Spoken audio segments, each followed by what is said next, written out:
ছাত্র জনতার অভ্যুত্থানে দেশ ছেড়ে পালান ফ্যাসিবাদী সরকারের প্রধান শেখ হাসিনা। দেশ চালাচ্ছে এখন বিপ্লবের পথ ধরে আসা সরকার। কিন্তু যাদের ত্যাগে নতুন এক ভোর পেল বাংলাদেশ, কেমন আছেন তারা, জানাচ্ছেন আলী আহমেদ। তখন এই লাঞ্চে গোলাগুলি শুরু হয়ে যায়। মনজয় মল্লিক কাজ করেন সাভার প্রেস ক্লাবের পিয়ন হিসেবে। কাজের মাধ্যমে সবার মন জয় করতে পারলেও ৫ আগস্ট পুলিশের মন জয় করতে পারেননি তিনি। পরিচয় দেওয়ার পরও তাকে সরাসরি গুলি করে পুলিশ। ডান হাত হারাতে হয় তাকে। বাসার মেন দায়িত্বটাই ধরে রাখছে মা। আমি চাইছিলাম যে আমি ধরবো, কিন্তু বাসার হালটা ধরতে পারলাম না। 15 জুলাই জাহাঙ্গীরনগর বিশ্ববিদ্যালয়ের সহ বলা যায় যে বাংলাদেশ ইতিহাসে একটি কালো অধ্যায়। লুৎফুল এলাহি জাহাঙ্গীরনগর বিশ্ববিদ্যালয়ের ইতিহাস বিভাগের অধ্যাপক। 15 জুলাই উপাচার্যের ভবনে বিপ্লবী শিক্ষার্থীদের বাঁচাতে এগিয়ে গেলে রক্ষা পাননি নিজেও। পুরো শরীর ঝাঁঝরা হয় গুলিতে। এখনো বহন করছেন 65টি স্প্লিন্টার, হারিয়েছেন একটি চোখ। আমার 3টি পর্যায়ে যেতে হলে প্রায় 30 লক্ষ টাকা, এবং যাদের 2টি চোখ এরকম অদৃষ্টিহীন হয়ে আছে তাদের কথা চিন্তা করি যে তারা কিভাবে খরচটা বেয়ার করবে। বৈষম্য বিরোধী ছাত্র আন্দোলনের সময় দৃষ্টি হারায় ৫ শতাধিক মানুষ। পঙ্গু হাসপাতালে এখন পর্যন্ত ভর্তি হওয়াদের 21 জনেরই কেটে ফেলা হয়েছে হাত কিংবা পা।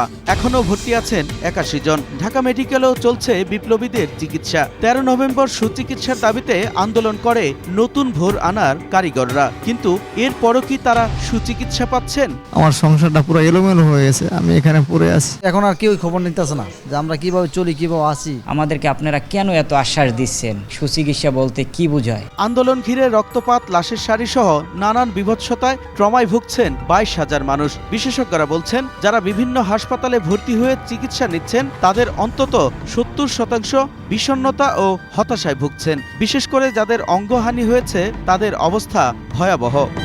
ঘুমের প্যাটার্নে তারা বারবার ওই ফ্ল্যাশব্যাক হয়, ওগুলো চলে আসে, তারা রেজিস্ট করতে পারে না, অর্থাৎ অনিচ্ছা সত্ত্বেও চলে আসে। তাদের একটা সম্ভাবনা আছে গুরুতর মানসিক রোগের দিকে চলে যাওয়ার।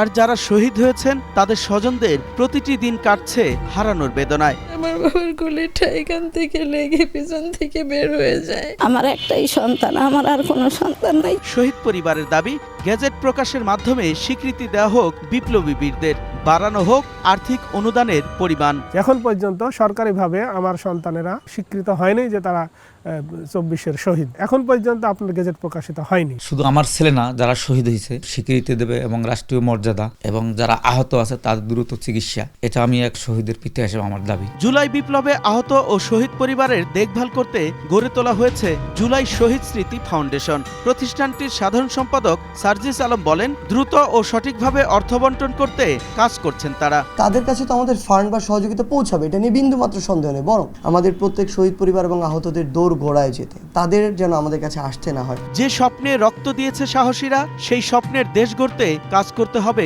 সবাই মিলে। তবে সবার আগে আহতদের সুচিকিৎসা এবং নিহতদের পরিবারের পাশে দাঁড়াতে হবে বলে মনে করেন নতুন দিনের নায়করা। আলী আহমেদ, 21 টেলিভিশন, ঢাকা।